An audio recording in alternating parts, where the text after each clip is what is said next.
She cried in the dirt, but no one cared. The sky over the alien marketplace was dark and full of smoke. Ships flew above, loud and fast, but no one looked up. Everyone was too busy, buying, selling, shouting, laughing. The streets were dirty. The air smelled like metal and dust, and people walked fast, not caring who they bumped into. Near the garbage corner of the market, a small figure lay in the dirt. Her clothes were torn, her skin pale with bruises. She was not human. Her skin had a soft purple tone, and her eyes were large and full of pain. She was an alien woman, and in her weak arms she held something tighter than her own breath. Her child. The little alien girl in her arms cried softly. Her body was thin and cold. She had not eaten in days. The mother tried to cover her with her own body to keep her warm, but she herself was shaking from hunger and fear. "Please," the mother whispered in a voice so soft no one could hear. "Help us." But the market was too loud. People walked past her. Some didn't even notice her. Others looked and turned away. A few laughed. One alien merchant even kicked dirt in her direction and said, "Trash belongs in the trash." Then he walked away, laughing with his friends. No one stopped. She had been there since morning. Now the twin suns were starting to set. The cold wind was rising. Her child's cries were getting weaker. She looked up, tears on her cheeks, and tried again. "Please, just water. For my baby." But again, no one cared. Then, a sound. Heavy footsteps. Different from the rest. Metal boots. Slow, strong. She turned her head weakly and saw a human man standing a few feet away. He was tall, with a tired face and short beard. His clothes were simple, a traveler's jacket, dusty pants, and a worn-out backpack on his shoulder. He looked at her. For a moment, she thought he would walk away too. But he didn't. He walked. Closer. The woman pulled her child closer to her chest, afraid. "Don't hurt us," she said in a shaky voice. The man didn't answer. Instead, he bent down slowly. He opened his backpack and pulled out a small water flask. Without a word, he poured a little water into the cap and held it out to her. She stared at it like it was a treasure. Then, with shaking hands, she gave it to her child. The little one sipped it slowly, her lips barely moving, but her eyes showed life again. The mother looked at the human and whispered, "Thank you." He nodded once. "What happened to you?" he asked quietly. The woman looked away. "We escaped. My planet is gone. My people are gone. They said we were cursed. No one wants to help us. They all think we are less than dirt." The man's eyes narrowed. "That's not right." She looked at him again. His voice had no hate in it. Just truth. Then someone shouted nearby, "Hey, human, step away from that alien filth."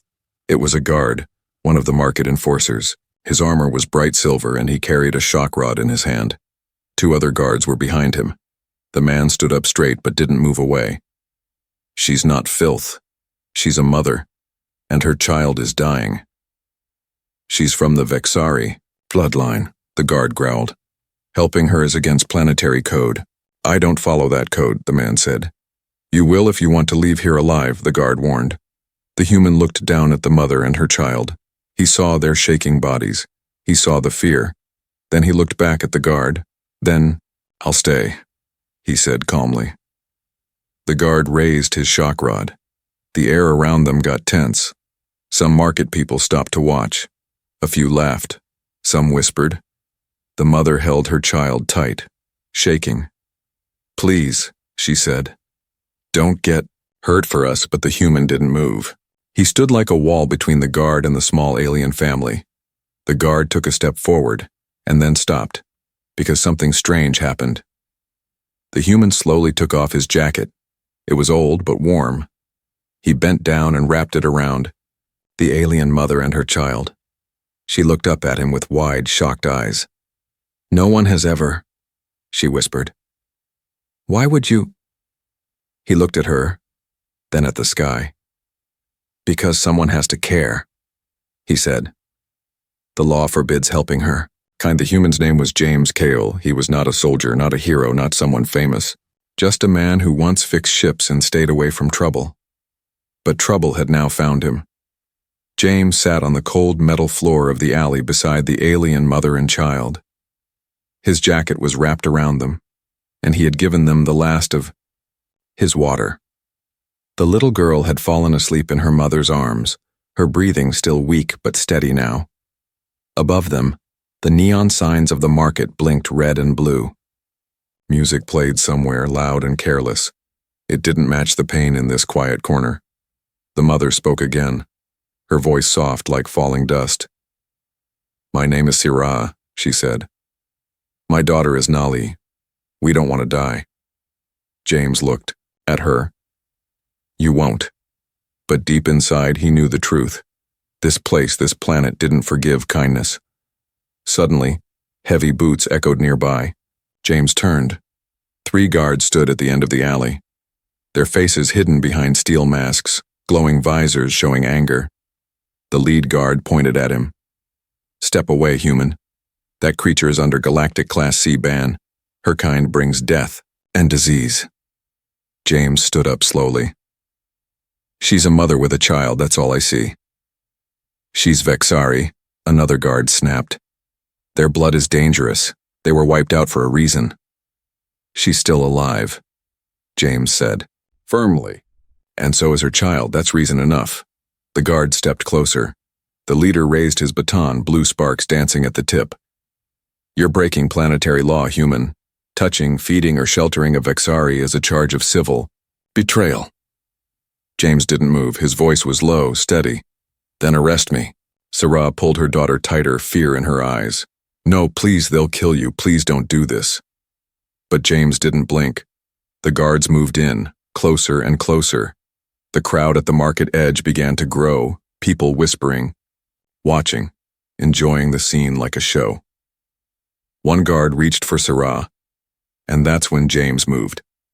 In one fast motion, he stepped between the guard and the woman and grabbed a broken metal pipe from the trash nearby. It wasn't a weapon, but it would do. "I said stay back." The guards looked at each other, surprised. A human defending a Vexari. "Do you want to die for them?" one guard asked coldly. James looked over his shoulder. Nali was looking at him now. Her tiny fingers held her mother's hand. Her eyes were large and glowing. And in that moment, something changed in James. He had seen war. He had seen people turn cold. He had lost family. But never had he seen a child look at him with that much hope. So he said, without fear, "Better to die doing something right than live doing nothing." The guards paused. One lowered his weapon. "He's insane." "No," the leader said. "He's human. That's worse." Suddenly a loud buzz came from their radios. Someone was calling. "Unit 4, stand down. The emissary has been informed. Orders coming in." The guards hesitated. James stared them down, his grip tight on the metal pipe. Finally, the leader said, "We'll be back. You'll regret this." They turned and walked off into the crowd, but their words stayed in the air like poison. Sirah began to cry silently. James sat back down beside her. "They'll come again," she said. "And next time, they'll bring more." "I'll be ready," James replied. "But why?" she asked. "Why are you doing this?" James looked up at the stars. "Because I remember what it was like, when no one came for me." There was a long silence. Then Sirah reached out and touched his arm. Her fingers were cold, trembling. "Thank you, James Cale. Even if we die tomorrow today, you gave us a reason to believe again." James said nothing. But in his heart, something stronger than fear began to grow. He had crossed the line now, helped a banned alien race, defied market guards, broken planetary law. There was no going back, only forward. And somewhere, in the high towers of the city, someone had just seen his face on a screen. He took them anyway. The night came fast. The marketplace, once loud and bright, now stood quiet under blinking lights and metal shadows. The crowds were gone. The shops were closed, and the cold wind blew through the narrow alleyways like a whisper from something waiting in the dark. James Cale moved fast, keeping his head low and footsteps silent. Syrah was weak. She could barely walk. He carried her child Nali in his arms, wrapped in his jacket. Her small hands clung to his shirt. Her eyes were tired, but she didn't cry. She watched him like he was the only light in her world. James helped Syrah walk by, putting her arm around his shoulder. Her steps were slow, shaky. Every few meters she almost collapsed. They didn't have a plan, no map, just fear behind them and a little hope ahead. They reached the old shipyard on the far side of the city. Here, broken freighters and forgotten cargo ships sat like the bones of metal giants. No one came here anymore. The guards didn't patrol this side. Only rats, rust, and silence lived here now. James knew this place. He had once worked in this yard long ago, fixing engines and dreaming of stars. Before the war. Before everything changed. He led them to an old cargo freighter. The Hollow Star. Can we hide here? Syrah asked, her voice barely a whisper. For now, James said. He opened the rusted side door with an old code. The lights inside flickered once, then died. It was cold, dark. Dust hung in the air like ash. But it was shelter. James made a bed, from old cloths and wires. He gave Syrah water from a cracked container he had stashed here years ago. It tasted bad, but it kept her alive. Nali coughed in her sleep. Her breathing was fast. James sat beside her, pressing a warm cloth to her head. She has fever, Syrah said, eyes full of worry. James didn't reply. He already knew. But medicine was expensive, and the clinics wouldn't help a Vexari child. Even asking could get them all arrested. He stared at the child. I'll find something, he said. I'll fix it. You can't fix this, Syrah said softly. James looked at her. I fix things, Syrah. That's what I do. Syrah wanted to believe him, but she had seen too many promises break. Still, she stayed silent. For the first time in weeks, she closed her eyes without crying. But peace didn't last long. In the shadows of the shipyard, a small drone hovered silently. Its camera blinked red. It had seen them enter. It had already sent the signal. Back in the city, in a tall silver tower, a cold voice said, "We've found them." The next morning, James woke early. He left the freighter and went into the black market alone. He sold his tools, his last spare clothes, even the ring his brother gave him before the war. He bought one thing, medicine, not enough for a cure, but enough to lower the fever. When he came back, Syrah's eyes filled with tears. You didn't have to. Yes, I did, James said. She's a child, and you're her mother. That's enough reason for me. That night, James fixed the lights inside the freighter. He warmed old circuits and repaired a power core. The engines wouldn't fly again, but they made heat, and for the first time Nali smiled. A small smile. But real.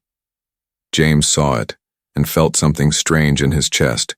He had nothing left to give, but still, this smile felt like everything. But, far away, others were not smiling. The guards had received the drone footage, and more than guards had seen it. A woman in a golden robe, eyes sharp like knives. She watched the human's face on a large screen.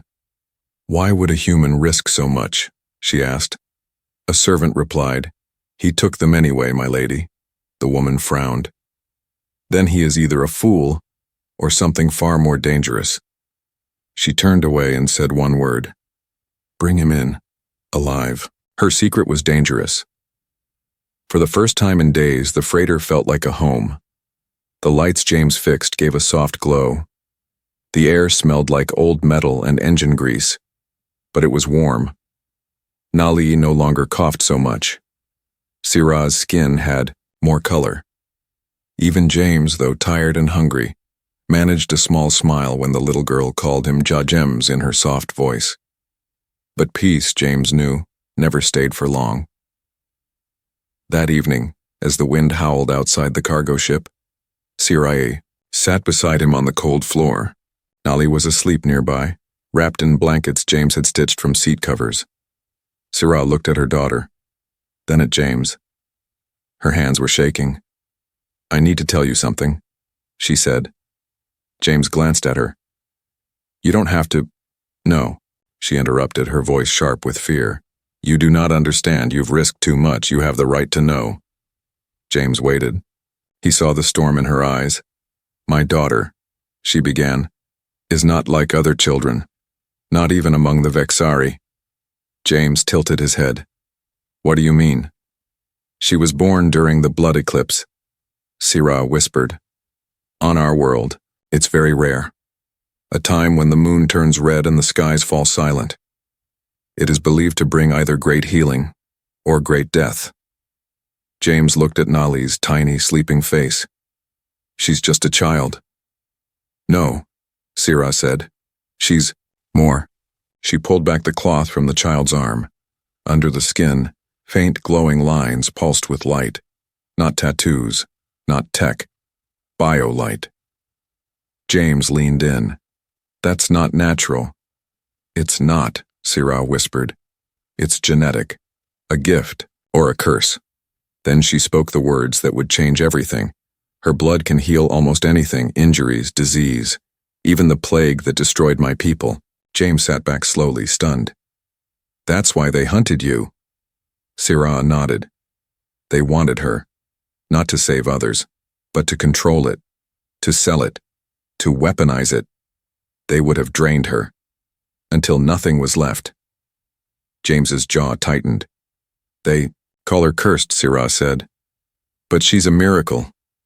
For a long moment, silence hung between them. Then James stood up.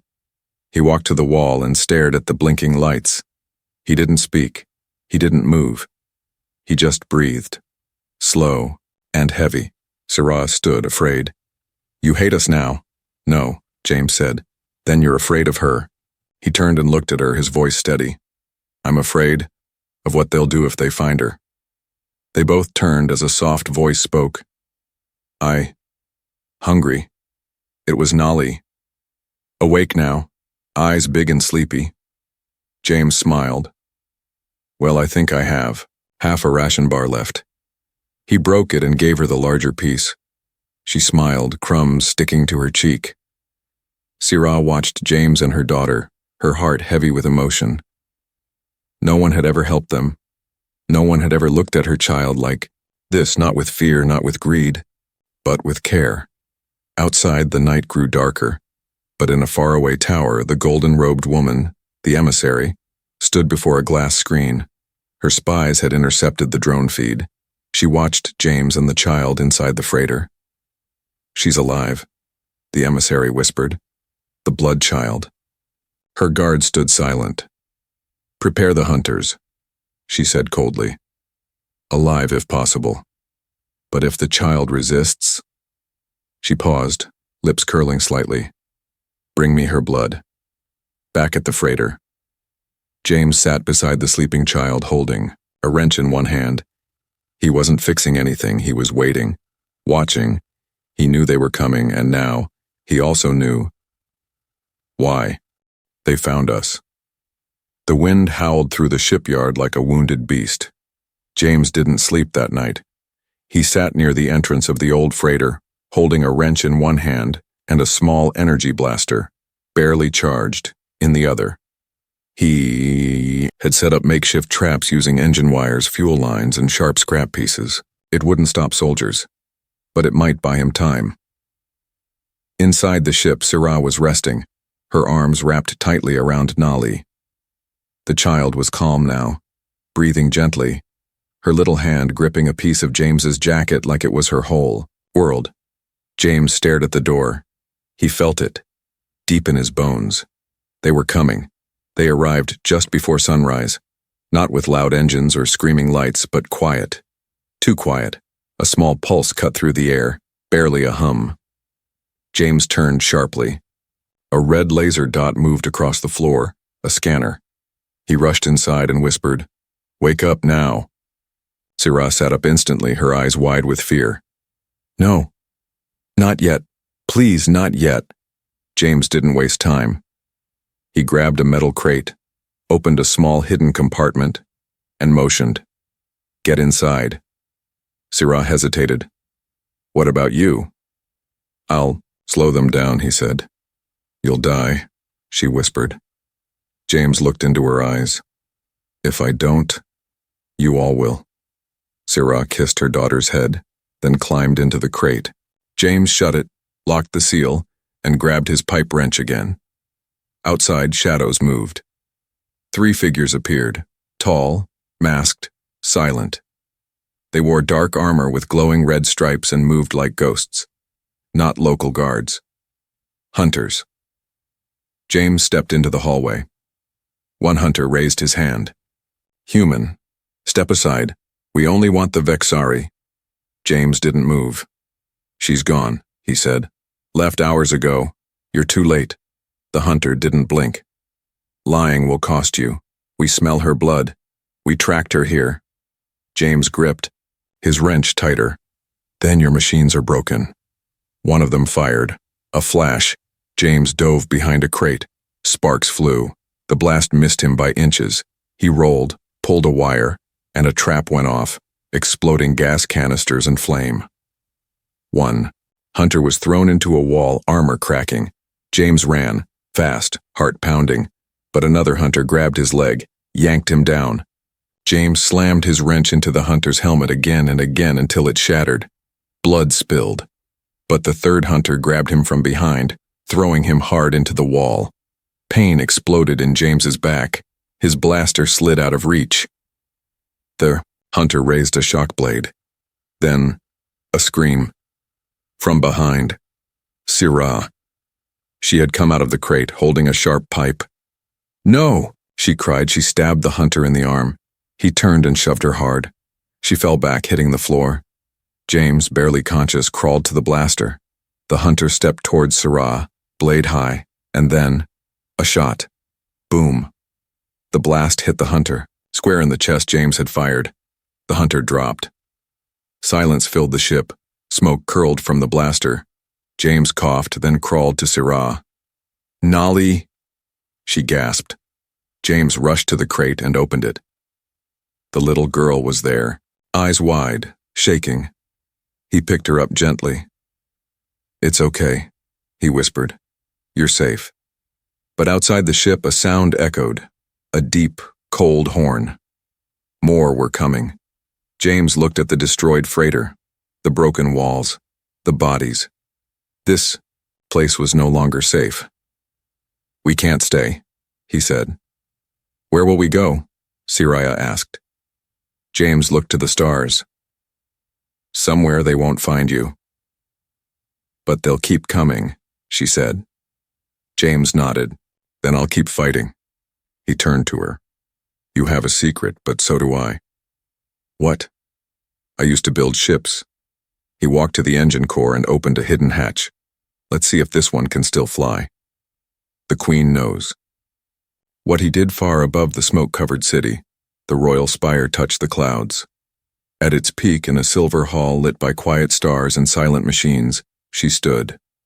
High Queen Elrian of the Empire of Vela. Her eyes were sharp, her skin like glass covered in gold dust. She did not speak often. When she did, galaxies listened. Tonight, she watched a floating screen. It showed a shaky recording. A human man, covered in dirt and blood, shielding a small, alien child. The body of a dead hunter lay at his feet. The freighter behind him burned in the night. The Queen watched in silence. Behind her stood her advisor, a tall, pale being named Zoros, who spoke with no emotion. The child is real. Your Grace. She carries the old healing blood, confirmed. The Queen raised a hand. The image froze on the child's face, glowing eyes, trembling lips, small hands clutching a human jacket. She should not exist, the Queen whispered. She does, said Zoros. And the human has taken her, protected her. Why? The Queen asked, still staring. Zoros hesitated. We do not know, He is not part of the order. Not a mercenary. Not a priest. Not even a smuggler, she murmured. Then why? She turned to Zoros, her voice low. Send me everything. I want to know who this James Cale is. His past, his people, his pain. Elsewhere. Inside the freighter. The ship groaned as it rose into the sky. It wasn't smooth. It wasn't fast. But it flew. James held the controls with shaking hands. Sparks flew from the panel, but he smiled anyway. She still listens, he said softly. Sira sat behind him, holding Nali close. The child had fallen asleep again. Safe, for now. The stars stretched ahead. A small cargo ship, barely alive, heading into deep space. Where are we going? Sira asked. James looked at the map. Nowhere, that's the plan. Float between systems. Hide. Keep her away from scanners. You saved us again, she said. He shook his head. I bought us time. That's all. Sira looked down. You should have left us. James glanced at her, serious. I've lost people too. My brother, he died because no one stood for him. I won't let that happen again. Back in the Royal Spire, Zoros returned. We found something. The Queen turned. James Cale, former ship engineer, human war veteran, lost brother in the Black Dawn incident, traveled alone for 7 years, always quiet, always alone. The Queen walked to the edge of the room and looked out over her world. He is not powerful, she said, not rich, not skilled in battle, but he fought off 3 hunters, with scrap metal and a broken pipe. Yes, Zoros said. The Queen's golden eyes narrowed. That kind of man is dangerous. Zoros nodded. Orders? The Queen didn't answer at first. Then she spoke softly, but her voice cracked like thunder. Bring him to me. Aboard. The freighter. The stars were calm, but the calm was a lie. James leaned back, tired. We'll need to land soon. Fuel's low. Sira reached into her bag and pulled out a folded paper. It was old and faded. She handed it to him. This is all I have left. A map. A place. Somewhere I hoped. Maybe she could grow up safe. James opened the map. It pointed to an uncharted moon. Quiet. Empty. Forgotten. Let's go there, he said. But the ship suddenly beeped. A red light blinked on the screen. James's smile faded. We've been tagged. Sira's eyes widened. What does that mean? It means someone is tracking us. From above. James looked at Nali, still sleeping, unaware of the storm, rising. He stood up slowly and whispered, They found us again. Far above. The Queen smiled. James Cale, she said. You protected her. Now let us see if you will protect her from me. A family built in Fire the Moon was red when they landed. It was small and quiet, hidden behind a broken asteroid belt. No cities, no lights, no law.